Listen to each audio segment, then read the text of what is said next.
उनकी जो जमीन है वो पांगरी डैम में डूब चुकी है, जिससे उन्हें आर्थिक संकट का सामना करना पड़ रहा है। उनकी रोजी रोटी पर संकट आ चुका है।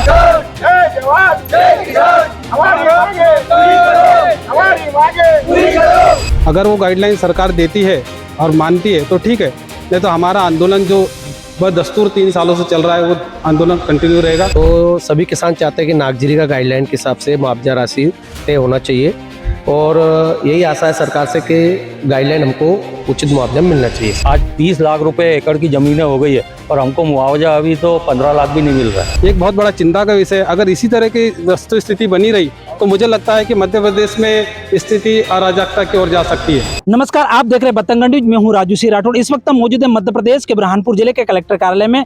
यहां से 50 किलोमीटर दूर स्थित ग्राम पांगरी, नागझिरी, खकनार और अन्य ग्रामीण क्षेत्रों से यहां पर जो किसान आए हैं, उनकी जो जमीन है वो पांगरी डैम में डूब चुकी है, जिससे उन्हें आर्थिक संकट का सामना करना पड़ रहा है। उनकी रोजी रोटी पर संकट आ चुका है।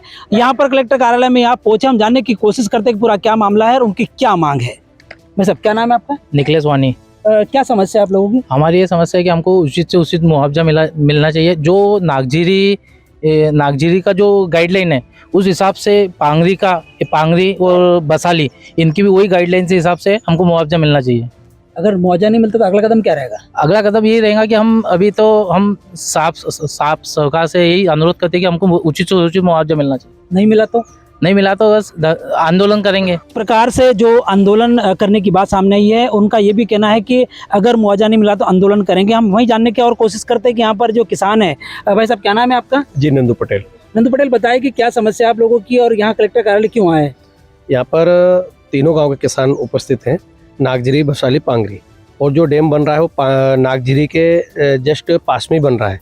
तो सभी किसान चाहते हैं कि नागझिरी का गाइडलाइन के हिसाब से मुआवजा राशि तय होना चाहिए और यही आशा है सरकार से कि गाइडलाइन हमको उचित मुआवजा मिलना चाहिए इसका। जिस प्रकार से मोहन सरकार अभी डॉक्टर मोहन यादव यहाँ बुरहानपुर में आए तो बड़ी सौगातें देके गए। वो कहते हैं कि हम किसान के हितैषी हमारी सरकार है और कई योजना का लाभ भी देते। क्या वास्तव में क्या है? जी बिल्कुल। अब हमारे यहाँ के मुख्यमंत्री जी बोलते हैं कि भाई किसानों के हित में हम काम कर रहे हैं, तो किसानों की जो मांगे हैं जायज़ है, वो सुनना चाहिए सरकार को और उस प्रकार का मुआवजा देना चाहिए, जिससे कि आगे जाके उनका परिवार के सेटलमेंट हो सके। कम से कम अच्छा मुआवजा मिलना चाहिए। हमारे यहाँ पर जो ज़मीनों की कीमत है 30 लाख से 15 लाख रुपए पर एकड़ की ज़मीनें हैं और हमको जो मुआवजा मिल रहा है बहुत कम मिल रहा है। हेक्टेयर में हमारे गाइडलाइन देखा जाए तो 15 लाख रुपए हेक्टेयर गाइडलाइन 2 गुणांक करेंगे तो 1 गुणांक में 7.5 लाख रुपए हेक्टेयर की राशि तय कर रही है सरकार, जो कि कहीं पर ज़मीन हम ले नहीं सकते। इसलिए हमारी मांगे है सरकार से कि हमको एकड़ के हिसाब से मुआवजा कम से कम 15 से 30 लाख रुपए हेक्टेयर एकड़ की राशि मिलना चाहिए। वहीं किसानों का ये कहना है कि दुगना मुआवजा मिलना चाहिए, क्योंकि यहाँ पर डॉक्टर मोहन यादव यहाँ पर बुरहानपुर में 2 दिन पूर्व आए थे और बड़ी 700 करोड़ की सौगात देखे गए, लेकिन जमीन हकीकत कुछ और ही बयां कर रही है। किसान दर की ठोकरें खा रहे हैं। यहाँ पर जो अधिकारी के दफ्तरों के चक्कर काटते नजर आ रहे हैं। कलेक्टर से मुलाकात करें, मंत्री से मुलाकात करें, लेकिन उनकी समस्या का समाधान नहीं हो पा रहा है। वहीं डॉक्टर रवि कुमार है जो कि यहाँ किसानों का नेतृत्व कर रहे हैं। हम जानने की कोशिश करते हैं कि पूरा क्या मामला है और वो क्या चाहते हैं। जी, हम यहाँ पर आज कलेक्टर साहब ने कहा था कि 18 तारीख को आप आइए और इस पर हम लोग डिस्कस करेंगे और एक कोई राय निकालेंगे। हमारा एक ही कहना है कि जो कानूनन धारा 26 के अनुसार नागझिरी की गाइडलाइन हमारे को मिलना चाहिए।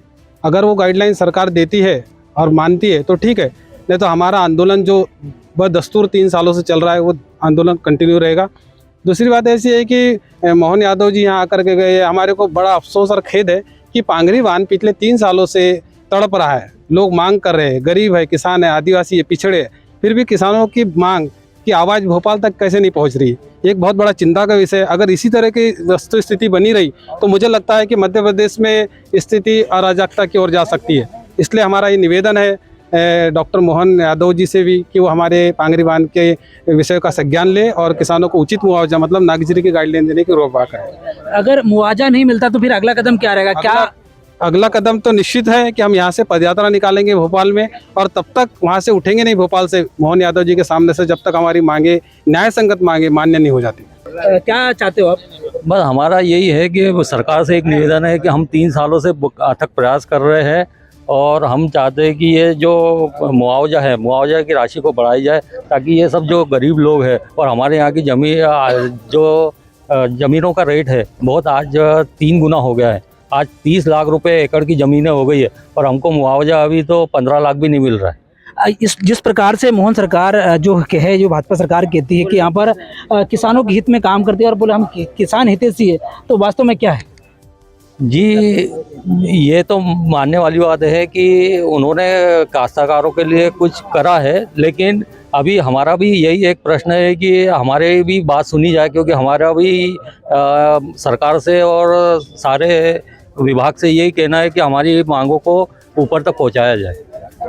किसानों का ये भी कहना है कि उनकी जो मांग है वो जायज़ है और वो मांग हमारी पूरी होनी चाहिए। अगर मांग पूरी नहीं होती तो पूरे जो किसान हैं, हज़ारों की संख्या में जहाँ पर किसान हैं, वो सीधा भोपाल की ओर पैदल रुख करेंगे और वहाँ पर धरना देंगे। जब तक उनकी मांगें नहीं मानी जाती है तब तक वो मोहन सरकार के दरवाजे पर दस्तक देकर वहीं बैठेंगे। अब ये जो किसान हैं वो अपनी मांगों को लेकर कई महीनों से जद्दोजहद करते आ रहे हैं और कई सालों से इनकी मांग है जो पेंडिंग पड़ी हुई है, मांग पूरी नहीं की जा रही। अब देखना होगा कि क्या किसानों की मांग जो स्थानीय प्रशासन और शासन प्रशासन पूरी कर पाता या नहीं कर पाता, ये तो आने वाला वक्त ही बताएगा। कैमरा पर्सन बशीर अहमद के साथ राजू राठौड़, बुरहानपुर, मध्य प्रदेश।